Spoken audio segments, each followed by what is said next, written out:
ابو قدامہ شامی رحمۃ اللہ علیہ بہت بڑے مجاہد گزرے ہیں، بہت بڑے مجاہد، رومیوں کے خلاف بہت جنگیں کرتے تھے۔ ایک دن مسجد نبوی میں بیٹھے ہوئے اپنے ایک واقعہ سنانے لگے جہادی زندگی کا اپنے دوستوں کو۔ کہنے لگے ہوا ایک دفعہ ایسا، میں شہر رقہ، عراق کا ایک شہر، مشہور شہر ہے شہر رقہ، وہاں اونٹ خریدنے گیا تاکہ اپنا اسلحہ ساز و سامان اس پر رکھ سکوں۔ میں شہر رقہ میں موجود تھا تو میں نے دیکھا ایک عورت میرے پاس آئی اور کہنے لگی ابو قدامہ ہے تمہارا نام؟ میں نے کہا ہاں ابو قدامہ ہے۔ کہنے لگی میں نے سنا ہے کہ آپ اللہ کے راستے میں خوب جہاد کرتے ہیں اور خوب مسلمانوں کو دعوت و ترغیب دیتے ہیں۔ کہنے لگے ہاں میں اللہ تعالیٰ کے راستے میں جاتا رہتا ہوں، اللہ تعالیٰ مجھے سعادت بخشتے ہیں۔ کہنے لگی مجھے اللہ تعالیٰ نے ایسے بال عطا کیے ہیں، کسی عورت کو ایسے بال اللہ تعالیٰ نے عطا نہیں کیے، بڑے لمبے بال ہیں میرے، بہت موٹے بال ہیں، یعنی گھنے بال، تو لہذا میں نے ان کو کاٹ لیا ہے اور میں نے ان کی ایک چوٹی بنا لی، اور اس چوٹی پر، یعنی چوٹی سے مراد رسی، میں نے ان بالوں کی ایک رسی بنا لی ہے اور ان بالوں پر خوب مٹی مل دی تاکہ کسی غیر محرم کی نظر نہ پڑے۔ اور آپ سے میری درخواست ہے کہ آپ اس رسی کو میری بالوں کی اپنے پاس رکھ لیں، اور جہاد میں جس مجاہد کو گھوڑے کے لگام کی ضرورت ہو اس کو یہ رسی دے دیں میرے بالوں کی، تاکہ وہ لگام کے طور پر استعمال کر لے، کیونکہ میں جو عورت ہوں جہاد میں نہیں جا سکتی، اگر مجھ پر جہاد فرض ہوتا تو میں بھی نکلتی، میں ایک بیوہ عورت ہوں، میرا شوہر، میرے والدین، والد، میرے بھائی، چچا سب جہاد میں شریک ہو گئے، شہید ہو گئے، میرا پورا خاندان شہید ہو گیا، میں ایک بیوہ عورت ہوں، لہذا آپ کو جو ہے اللہ کا واسطہ میری یہ تمنا پوری کر دیجیے، یہ میری رسی رکھ لیجیے، کسی مجاہد کو دے دیجیے تاکہ وہ لگام کے طور پر استعمال کرے۔ ابو قدامہ کہتے ہیں کہ آگے اس عورت نے کہا کہ میرا ایک بیٹا ہے، بہت خوبصورت نوجوان ہے، 15 سال کی عمر ہے، قرآن کا حافظ ہے، عالم ہے، گھڑ سواری کا ماہر ہے، تیر اندازی کا ماہر ہے، راتوں کو قیام کرتا ہے، اللہ کے سامنے تہجد پڑھتا ہے اور دن کو روزہ رکھتا ہے۔ ایسا نوجوان 15 سال کی عمر، ابھی اپنے والد کی زمینوں پر گیا ہوا ہے، والد نے جو زمینیں چھوڑ رکھی ہیں کھیتی وغیرہ کی، وہاں دیکھ بھال کے لیے گیا ہے۔ اگر آپ کے سامنے آ جائے تو آپ اس کو بھی لیتے جائیے، میں اسے اللہ کے سامنے اللہ کے لیے ہدیے کے طور پر پیش کرنا چاہتی ہوں۔ ابو قدامہ کہتے ہیں میں نے کچھ دیر انتظار کیا، وہ بچہ نہ آیا تو ہم چل پڑے اس بالوں کی رسی لے کر، شہر رقہ سے نکلے ہی تھے، کچھ دور فاصلے پر پہنچے تھے تو اتنے میں وہ نوجوان بھی آ گیا گھوڑے پر اور کہنے لگا ابو قدامہ چچا، میں اللہ کے راستے میں لڑنے کے لیے نکلا ہوں، جہاد کے لیے، اور امید ہے کہ اللہ تعالیٰ مجھے شہادت نصیب فرمائیں گے، جس طرح میرے والد کو شہادت نصیب فرمائی تھی مجھے بھی شہادت نصیب فرمائیں۔ ابو قدامہ کہتے ہیں میں نے اس سے کہا بھائی بچے تم کم عمر ہو، چھوٹے ہو، اپنی ماں کی خدمت کرو، ماں کی خدمت کے ذریعے جنت کماؤ۔ تو بچہ کہنے لگا نہیں چچا ابو قدامہ نہیں، میری والدہ نے مجھے بھیجا ہے اور قسم دے کر کہا ہے کہ تمہیں خدا کی قسم ہے مجھے اب دوبارہ اپنا چہرہ مت دکھانا، اور یہ کہا ہے کہ میرے بیٹے ثابت قدمی کے ساتھ ڈٹ کر کافروں سے مقابلہ کرنا اور اپنی جان اللہ کو پیش کرنا اور اللہ کے لیے جستجو کرنا اور اپنے ماموں اور والد صاحب کی ساتھ جنت میں ملنے کی کوشش کرنا، یعنی شہید ہونے کی، اور جب اللہ تعالیٰ تمہیں شہادت نصیب فرمائے تو میری شفاعت کرنا، کیونکہ میں نے سنا ہے کہ شہید کو اللہ تعالیٰ یہ درجہ دیں گے کہ وہ 70 آدمیوں کی شفاعت کرے گا، اپنے گھر والوں کی، اپنے پڑوسیوں کی۔ پھر کہنے لگا ابو قدامہ چچا میری والدہ نے پھر مجھے اپنے سینے سے لگایا اور کہا یا اللہ، اے میرے مالک، یہ میرے دل کا پھول ہے، میرے کلیجے کا ٹکڑا ہے، میں اسے تیرے سامنے پیش کر رہی ہوں، اسے اپنے والد سے قریب کر دیجیے، یعنی اس کو شہادت نصیب فرمائیے۔ کہتے ہیں کہ میں اس کی والدہ کا جذبہ سن کر اور اس کی باتیں سن کر بہت رویا اور اسے اپنے ساتھ لے کے چلا۔ اب ہم جب جہاد سرزمین جہاد پر پہنچے دشمن کی، تو سامنے سے دشمن آئے تو دیکھا میں نے کہ سب سے پہلے ایک دم وہ لڑکا جھپٹا اور دشمنوں کے صفوں میں گھس گیا، صفوں کی صفیں توڑ دی، جتھوں کے جتھے توڑ دیے، کتنے کافروں کو قتل کر دیا۔ اب میں جب دیکھتا رہا کہ اتنی بے دلی سے لڑ رہا ہے، میں آگے بڑھا، میں نے اس کے گھوڑے کی لگام پکڑی، میں نے کہا بچے تم ابھی جو ہے جہاد کے گروہ سے واقف نہیں ہو، ناواقف ہو، لہذا رک جاؤ، واپس چلو۔ کہنے لگا چچا ابو قدامہ آپ نے آیت نہیں پڑھی، اللہ تعالیٰ فرماتے ہیں کہ جب کافروں سے مقابلہ ہو تو پیٹ مت پھیرو، آپ کیا چاہتے ہیں کہ میں پیٹ پھیر کر دوزخی بن جاؤں؟ کہنے لگے اتنے باتیں ہو رہی تھی، دشمن کے جھٹے نے ہم پر حملہ کیا اور ہم لوگ الگ الگ ہو گئے، سب اپنے طور پر لڑائی میں مشغول ہو گئے، فردن فردن۔ اس دن جب لڑائی رکی تو بہت مسلمان شہید ہوئے۔ کہنے لگے ابو قدامہ رحمۃ اللہ علیہ میں اپنے گھوڑے پر ٹہل رہا تھا، دیکھ رہا تھا کہ بھائی مسلمان کتنے شہید ہوئے، کیا ہوا کیا نہیں ہوا، خوب مسلمان شہید ہوئے۔ خون سے سب کے چہرے لال تھے، سب کے چہروں پر مٹی لگ رہی تھی اور کوئی پہچانا نہیں جا رہا تھا۔ میں اسی طرح بیچ میں ٹہل رہا تھا تو میں نے دیکھا ایک جگہ سے آواز آ رہی کہ میرے چچا ابو قدامہ کو بلا دو۔ اب میں قریب گیا تو وہی بچہ تھا، اس کا چہرہ بالکل یعنی گھوڑوں کے روندنے کی وجہ سے بالکل زخمی ہو چکا تھا اور مٹی لگنے کی وجہ سے پہچانا نہیں جا رہا تھا۔ جب میں قریب گیا میں نے اس کو پہچان لیا، میں نے اس کا سر اپنی گود میں رکھا اور اس کے چہرے سے مٹی صاف کرنے لگا۔ کہنے لگا رہنے دیجیے چچا ابو قدامہ، میں اللہ سے اسی حالت میں ملنا چاہتا ہوں۔ قیامت کے دن میں اللہ سے اسی حالت میں ملنا چاہتا ہوں کہ میرے چہرے پر غبار ہو اور مٹی لگی ہوئی اور خون لگا ہو، اور دیکھیے میری برات سرانے حور کھڑی ہے اور کہہ رہی ہے جلدی کیجئے میں مشتاق ہوں۔ ابو قدامہ رحمۃ اللہ علیہ کہتے ہیں کہ باتیں ہو رہی تھی، پھر اس بچے نے کہا کہ دیکھیے میری والدہ، یہ جو میرے خون میں بھرے ہوئے کپڑے ہیں میری والدہ کو دے دیجیے اور ان سے سلام کہیے گا اور کہیے گا اللہ تعالیٰ نے آپ کا ہدیہ قبول کر لیا، اور کپڑے اس لیے بھجوا رہا ہوں تاکہ ان کو معلوم ہو جائے کہ ان کے بچے نے بزدلی نہیں دکھائی، انہیں خون کے بھرے ہوئے کپڑے دے دیجیے۔ اور میری ایک چھوٹی بہن ہے 10 سال کی، مجھ سے بہت محبت کرتی تھی، بہت پیار کرتی تھی، بہت خیال رکھتی تھی، اس کو سلام کہیے گا اور کہیے گا کہ میری پیاری بہن قیامت تک اللہ تعالیٰ تمہارا نگہبان ہے۔ ابو قدامہ رحمۃ اللہ علیہ کہتے ہیں باتیں ہو رہی تھی، اتنے میں اس نے کلمہ شہادت پڑھا اور انتقال ہو گیا۔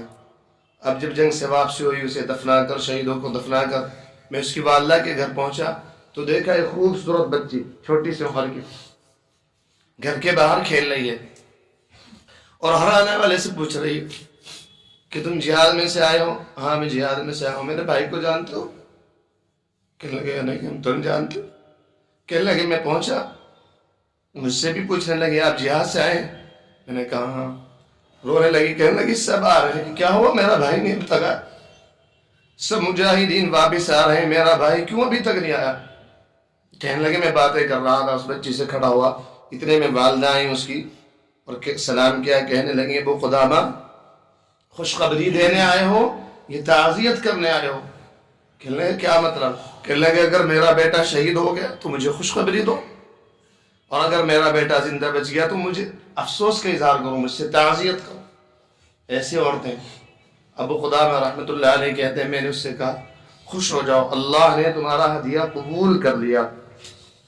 کہنے لگی کیا واقعی قبول کر لیا؟ کہنے لگا ہاں واقعی قبول کر لیا۔ کہنے لگی تمام تعریفیں اس اللہ کے لیے ہیں جس نے اس کو میرے لیے آخرت کا ذریعہ بنا دیا۔ کہتے ہیں پھر میں نے اس بچی کو بلایا، پیار کیا، اس سے کہا بیٹی تمہارے بھائی نے کہا تھا کہ اللہ تمہارا قیامت تک نگہبان ہے۔ کہتے ہیں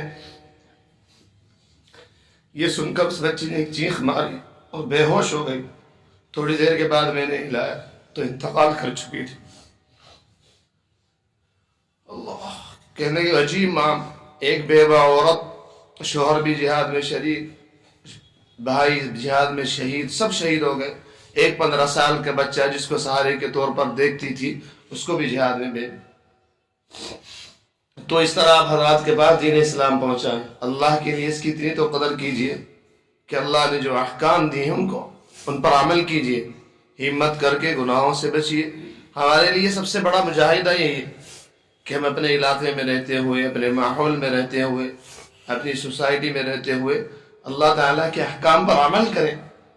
ایسے ایسے لوگ قیامت کے دن کھڑے ہوں گے، پھر ہم کہاں منہ چھپائیں گے، پھر معلوم نہیں ہو سکے۔ شہید ابن شہید ابن شہید، دادا شہید، بیٹا شہید، پوتا شہید، اس طرح کے لوگ اور اس طرح کی عورتیں کھڑی ہوں گی، ہم کس منہ سے کھڑے ہوں گے وہاں اندازہ نہیں کر سکتے۔ ہم اپنے نماز روزے کو بہت سمجھتے ہیں کہ ہم بہت تیر مار رہے ہیں نماز روزہ پڑھ کے، اور بہت سے تو نمازیں بھی نہیں پڑھتے۔ جب وہاں معاملہ یہ دیکھیں گے اس طرح کے لوگ کھڑے ہیں تو اس وقت کیا ہوگا؟ سیدنا حمزہ رضی اللہ تعالیٰ عنہ جب شہید ہوئے احد میں، آپ صلی اللہ علیہ وسلم رونے لگے اور کہنے لگے ہر کسی کے لیے کوئی نہ کوئی رونے والا ہے، میرے چچا کے لیے تو کوئی رونے والا بھی نہیں۔ ہاتھ یعنی ناک کان سب چیزیں تک نکال دی گئی۔ تو اب نبی اکرم صلی اللہ علیہ وسلم موجود نہیں، نہ اس طرح کا ماحول ہے، کم سے کم یہی کیجئے کہ ہم لوگ نبی اکرم صلی اللہ علیہ وسلم کی سنتوں کے لیے رو لیں۔ آج آپ کو ہر کوئی رونے والا مل جائے گا، اولاد کے لیے رونے والا مل جائے گا، شادی کے لیے، کاروبار کے لیے، پڑوسیوں کے لیے، اپنے لیے کوئی رونے والا ملے گا تو نہیں ملے گا۔ کوئی رونے والا آپ کو نبی اکرم صلی اللہ علیہ وسلم کی سنتوں کے لیے، آپ کے لائے ہوئے دین کے لیے۔ صرف یہاں رونے سے کیا ہوتا ہے؟ اصل تو یہ ہے کہ ہم میدان عمل میں جا کے کارگزاری دکھائیں، اللہ کے لیے جمیں۔ سب لوگوں کے لیے رونے والا مل جائے گا، اللہ کے نبی کے لیے کوئی رونے والا نہیں۔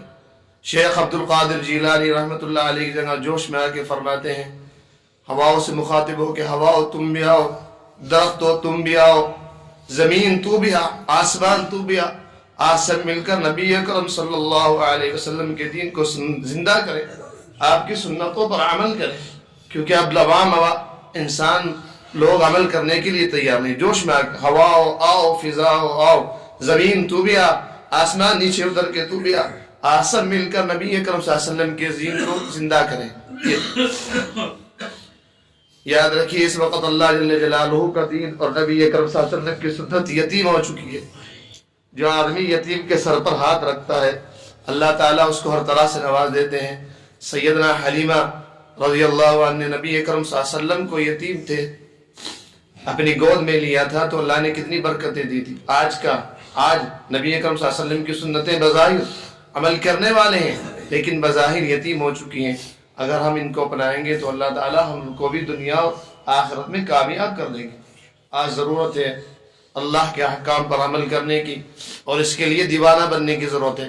عقل کو مت دوڑائیے، عقل کو مار نکال کر کوڑے کباڑ ڈبے میں پھینک دیجئے۔ کیا آدمی کیا مسلمان ہو کر اپنی عقل چلاتا ہے کہ میری سمجھ میں یہ مسئلہ نہیں آتا، میری سمجھ میں یہ مسئلہ نہیں آتا۔ ارے تم نے اللہ کے نبی کو رسول مانا ہے، اپنی عقل کو رسول مانا ہے۔ اب بھی ہم تمہیں بتائیں کہ کوئی مسئلہ بتایا جائے کہ مسئلہ سمجھ میں نہیں آتا، اس کا کیا مقصد ہے؟ اللہ کو رسول مانا ہے یا عقل کو رسول مانا ہے؟ جلال الدین رومی رحمۃ اللہ علیہ فرماتے ہیں،